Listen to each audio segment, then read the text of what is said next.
Yo, this is StyleKrong. I'd like to welcome you back and say thanks for checking out another Heroes of the Storm replay review. This is going to be a pretty interesting one, I think. This is of course, another Hero League match, as I find those are usually the most interesting. You get the more interesting things to talk about, and you may have noticed right away that I'm playing Lost Vikings in this round on Infernal Shrines. This was a pick that I really wanted to try out on this map because I've seen other players get some pretty good success with it, and I wanted to try it out for myself. I think at least 3 of these players were kind of on the fence about whether or not I should pick it, but one person was like, "Don't worry, Vikings are good on this map," and so I think that's what kind of allowed me to push and actually make the decision to actually play them this round. If everybody had told me not to, I think I probably would have avoided picking them for the simple fact that I would want to put my team on tilt by like making them feel unconfident and like not having faith in our team composition and stuff like that. But anyways, you'll see right away that I've got Eric down here just doing the solo lane soak, and I've got Olaf and Eric up here, or not Eric, oh god, it's been so long since I played Vikings, I forget their names. Olaf, what is this guy's name? Balog, that's it, Balog. It's been too long. But I usually put Balog and Olaf together. They're kind of like, these two together are closer to a complete hero than I think pretty much any other combination of 2 Vikings. So I like to put them together because they can actually usually put up a fight against a hero. Not exactly sure what I'm doing up here. I think it had been quite a while since I had actually played a Vikings match, so I think you'll find my mechanics are a little bit sloppy in this round in particular, but take a look at the score. Score is currently 3 kills to 2 in favor of the enemy team. So the reason I wanted to look at this game was for a couple of reasons, actually. One, to just take a look at how the Vikings play on this map and the kind of advantages they offer, as well as how my team played this game, how they played around us having Vikings. So you'll notice the first shrine is up right now. I've still got Balog in the top lane, soaking XP, and I've also got Olaf in mid, which means we've only got Eric down here, kind of helping out with the team fight. So this is basically a 4v5 with like a very tiny bit of support from Eric, and right now I'm even using Eric to soak XP. So right here you'll notice that somehow we pick off a kill there, we pick off Arthas. This is probably because Uther is out of mana, and I think the other team kind of overcommitted to this fight. Early on in objectives, on pretty much every map in the entire game, for the first objective fight, you really don't want to overcommit and stay with too little mana. Even here, my team is kind of making a mistake by not going back to heal, because the respawn timers are so short that the enemy team ends up coming back before you're done clearing the objective with full mana, and you usually end up paying for it. It looks like this game, though, we actually had Kel'Thas and Vala to deal enough damage to where we were able to clear it out before they got to come back. But yeah, because we came ahead in that fight right there, it's a pretty huge advantage because of the simple fact we've had Vikings soaking the entire time. So we're actually a level ahead, and you'll see in the XP contribution here that Vikings are doing work. Also have a pretty decent siege damage number, but that's not as important as the XP contribution. That was another reason too I wanted to do this replay, was because if you watched the last replay review, you would have heard that they're planning on taking away the XP contribution meter, and if this meter wasn't here right now, for example, it would be really easy for anybody to say, "Why weren't you at the objective, Vikings? Jeez, what a scrub." Because all you would see is the siege damage, you wouldn't see anything else. But this XP contribution is gigantic. It's really giving us a big advantage in this game, and that pretty much goes for any map that's kind of designed like Infernal Shrines. Maps that are good for Vikings are maps like this, where it's a really big map and there's a lot of distance in between the various lanes. So it really forces the enemy team to spread out to deal with you, and if they neglect to do that, you just get a bunch of free XP.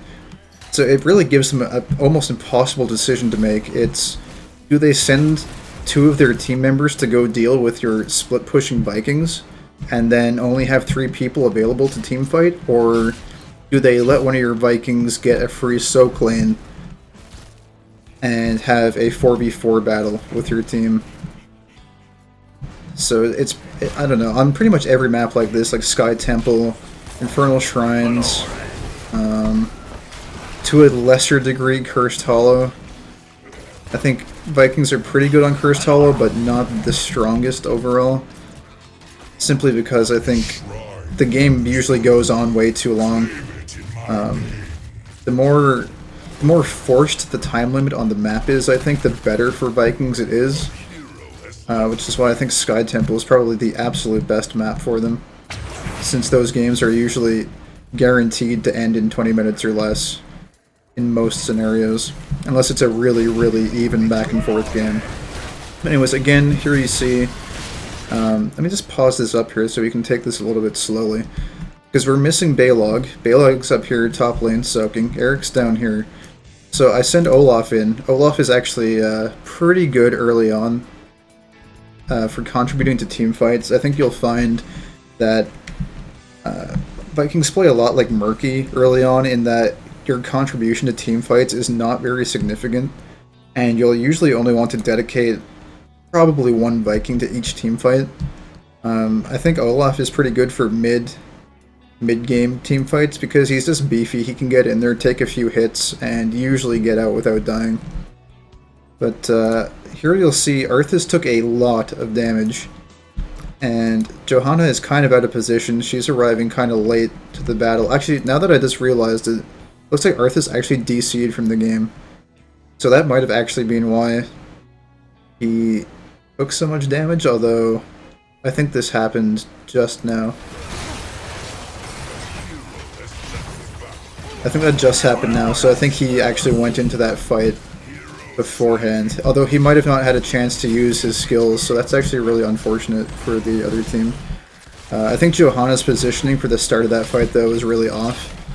And my team has been doing a really good job of just playing defensively, not getting too aggro. They're kind of just staying back, letting the other team come to them. And this is allowing Eric in bottom, Balog in top to just soak XP and build up a gradual advantage over time. And like Kelthos, I think, said in the beginning, the strategy here when you're playing short manned is to just try and stall the shrines as long as possible.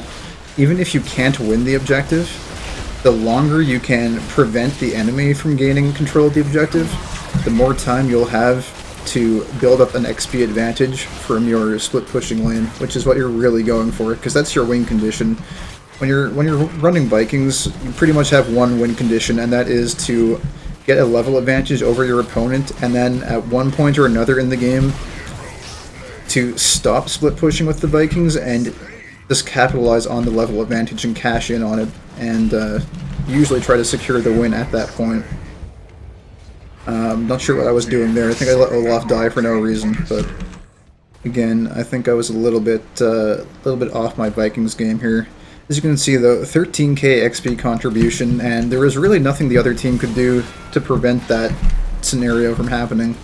If they had sent one person top, I would have still been free soaking bottom. If they sent 2 people, they would have guaranteed lost the objective because it would have been 4v3 for our team. So I think Vikings on this map are they're really strong for forcing the enemy to make almost impossible decisions as to how to allocate people on the map. I mean, you'll see right now, they've got Uther down here trying to block off Eric from soaking, Johanna's up here trying to stop Balog, but that leaves the rest of my team free to just group up together and pick off everybody else who's not in those lanes. So they end up picking up a free kill on the Arthas there. I feel like the Arthas is probably the weak link in the other team, although apparently Jaina has died 5 times as well, which is really unorthodox for a Jaina player. Jaina is one of the safer assassin heroes that usually doesn't die that much. So, I I think my team is considering stealing this Merc camp, which is a pretty ballsy play, considering that I still have most of the Vikings in soaking position. But looks like they actually managed to clear that out. We have a complete talent advantage, a talent tier advantage over the enemy, so it is possible to make some pretty big, decent plays. So now it looks like my team is actually going for a push in middle. I've still allocated Balog to top to kind of just chill out. I'm being pretty defensive with his positioning because I don't know where the enemy team is right now. So typically when people are MIA, you want to watch out for ganks on your Vikings because all it takes is one stun on a Viking and you can end up losing them. Here I think I didn't really care too much about the Johanna attacking Olaf. And as you can see, like, by her wasting all that time attacking Olaf, again she was out of position for another team fight.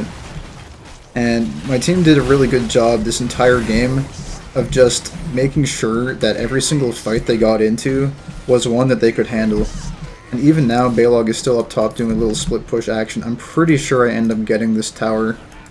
Although right now I think I'm micromanaging Eric to try and take down this Johanna if possible.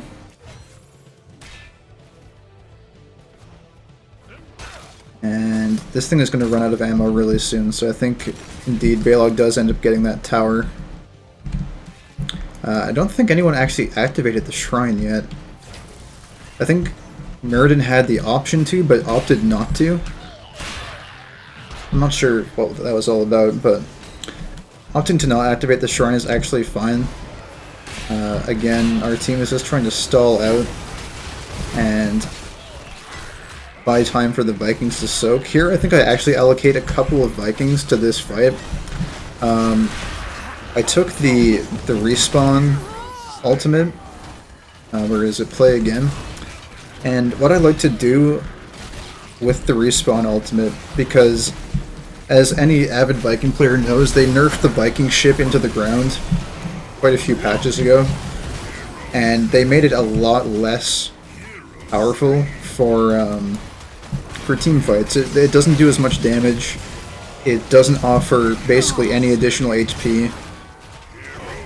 Here you can see Eric and Olaf doing work. I think Eric Olaf is my preferred combination for PvP encounters, because Eric's DPS is, I think, a little bit safer than Balog's. If Balog gets caught out of position, he can't really escape too easily, whereas if Eric gets out of position a little bit, he has a very high movement speed, so he can usually get away.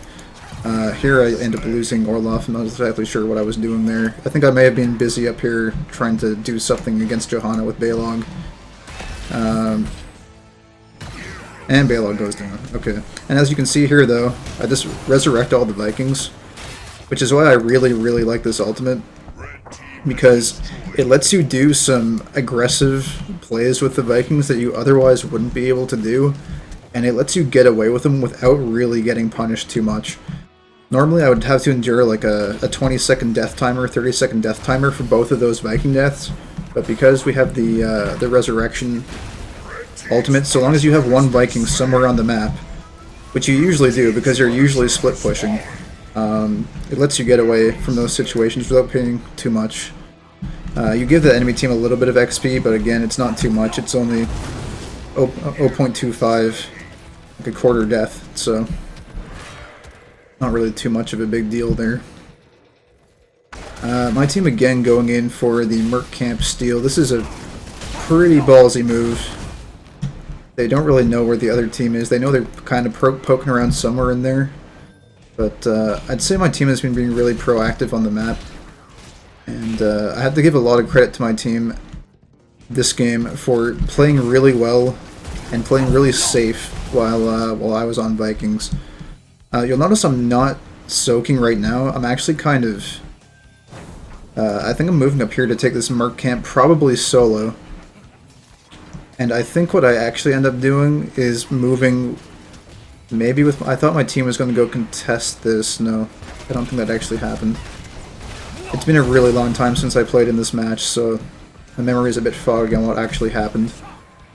But you'll notice that I'm not so much split pushing anymore with the Vikings as I am keeping them grouped together and ready for team fights, because you'll notice the levels now are 18 to 17, and the advantage from split pushing at this point is largely nullified simply because the amount of XP you need is so much proportionally larger than it is in the early start of the game.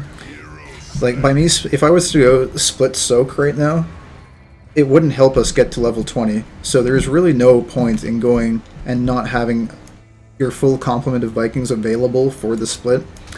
I'm actually sending Eric down mid here right now, but that's because they have two people trying to split push while the shrine is active. So I send Eric down here to try and kind of deter them from doing that and counter push as much as possible. Now I send down the other two as well, because I realize that Eric alone is not going to be enough to stop this. So right now I know I can't engage them because Raynor does a ton of damage, but all I'm trying to do is kind of stall out the situation as much as possible, which is not working out too well for me, but I'm doing what I can. So I'm just going to do a little bit of harass here. I'm trying to clear out the minions as best as I can as well, just to kind of force them back. I know I have to go follow these guys right now because they're going to be going up to engage my team. I think I'm actually holding off on the Resurrection ultimate because I prefer to use it when two of the Vikings are dead as opposed to just one. So teamfight breaks out here. You'll notice that I've got Balog and Eric on the outside of the fight, which is very important because you don't want them to be in the middle where the enemy has the option of attacking them, like I do right now. I think I went all in at this point. I had them in a position there where you normally wouldn't want to have them, but there's a point in the team fight. There's a point in every team fight with Vikings where you pretty much have to go for broke and say, okay, I'm done positioning defensively, it's time to go all in. So we'll just rewind a little bit here and see how that actually plays out. I'm also kind of curious to see how this team fight breaks out as well. So we know that right now I'm coming up here with these two Vikings. We see Arthas again. He's done this pretty much all game. He's running in first. He's playing as if he's the team's main tank, which is a huge mistake because Arthas is not a main tank.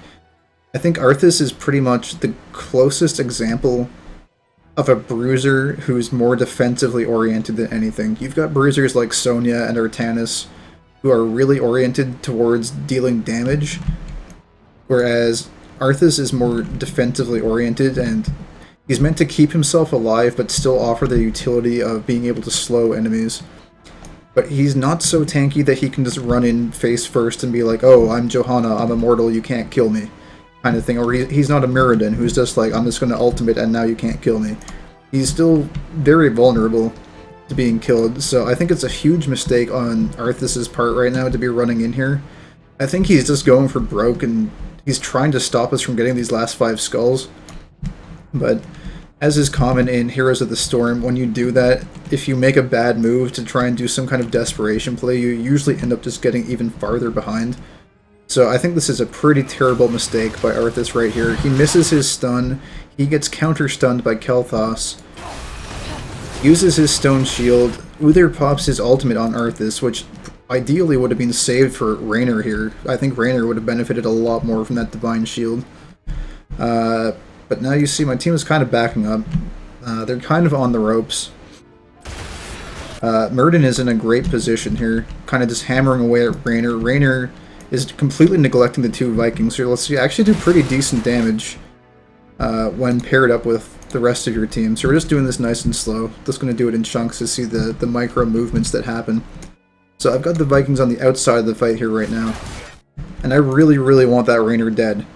And I know that the rest of my team can't go after this Raynor right now. Because if they do, they're going to be in range of Johanna and in range of Arthas.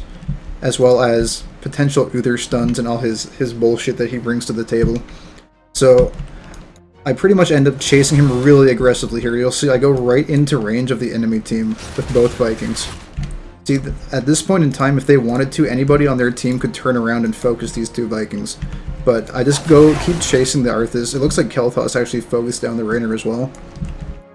So that works out pretty well. And at this point, I realize that they have no damage left on their team. So I just say, okay, we're just going to leave these two Vikings here and deal as much damage as possible. So you'll notice that I'm not doing any kiting or anything like that. I'm just sitting there and dealing the damage. I think that fight was relatively one-sided. I think largely because of that play Arthas made at the start, but I think it's an okay example of what you kind of want to do with the Vikings. You want to try and zone out the enemy team's damage dealers as best you can, and typically you can do so without getting punished too much. You also have jump at your disposal if the enemy team starts focusing you, so you can afford to make some pretty ballsy plays towards the start of the fight, so long as you have your defensive cooldowns available. So we have another Punisher here. We're going to probably take this top keep, I think, at this point. I don't think we closed out the game just yet, though.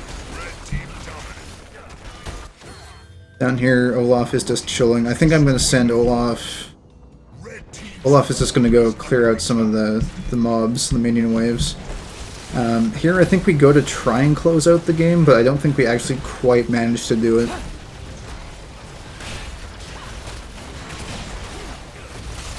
Again, doesn't look like we're going to be able to. Looks like the enemy team respawned just in time to actually be able to defend this.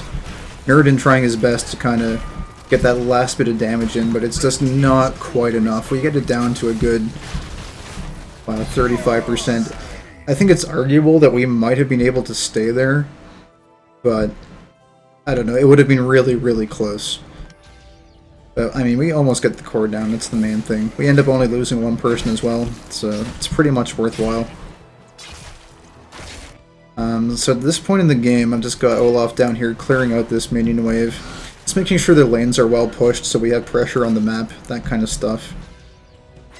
I think I should be meeting up with the Vikings again at some point now. I think I'll be grouping them all up for the next teamfight phase.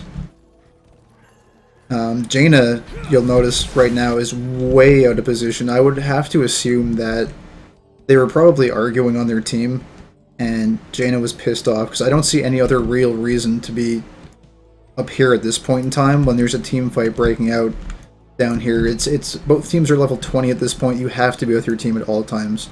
There's pretty much no question about it. You either have to establish with your team that I'm going to be up here split pushing, so do not engage under any circumstances, or you're all together and ready to team fight. So this engage down here is either a huge mistake on their part, or Jaina is just simply way out of position. Uther is kind of out of position for this fight as well. And you'll notice that my team, on the other hand, is all completely together, ready and good to go. Mirrodin is dead, so that is a little bit risky, actually. Bella, it looks like she's pretty confident, though, in the engage, so we'll see how this plays out. Kel'Thas just did a really good Bolt of the Storm there to get out of harm's way, also landed a stun on Raynor. Nice ult by Johanna there, stuns 2 squishies, which is pretty good, but you'll see here, they've only got 3 people. These guys only have 3 people in the team fight. Can you imagine right now if Uther and Jaina were down here at this point in time when Johanna landed that stun? Like, everyone would have been dead. Like, Jaina could have just landed an entire blizzard on everybody and probably wiped out a good majority of our team while Mirrodin was respawning, and that probably would have let them win the objective, but instead Jaina is on the other side of the map while this is happening. Arthas still way up in front. Raynor taking a bunch of damage from that Vala ultimate. Jaina, really aggressive positioning here. Arthas actually lands his stun on Tyrande, so she's going to get caught out, probably die. Level 20 Raynor is going to hurt a lot. Yeah, did you see how fast her HP pool went from 100 to 0 there? That was, like, instantaneous. So, that's what happens at level 20. Olaf is probably dead here unless I have jump available. I don't think I do. Although Olaf is actually a little bit beefier than you might expect. He does have some HP to his name. Anyways, I end up going up here. I think I'm sending Eric right now. Oh yeah, this is my plan right now. I'm sending Eric up this way to push with our mercenary camp. I think I took Mercenary Lord this game. Let me take a look here. Yeah, Mercenary Lord. So this is going to buff these mercenaries to be able to push a little bit stronger. And my plan here is to have Balog down here, kind of poking away, staying really safe though, not engaging too much. I just want to do some harass with this guy. And I know there's a very, very high chance that Balog is going to die here. because they've got a lot of CC. He has like almost no HP to defend himself with, but that's not the point. The point is that right now Olaf is dead, and I want to set up a revive. So having Eric in position up here to revive both Vikings in case Balog dies will let me do a really nice split push.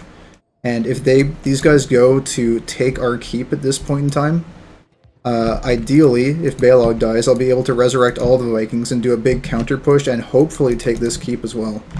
So that's what my thought process is here by sending Eric up this way.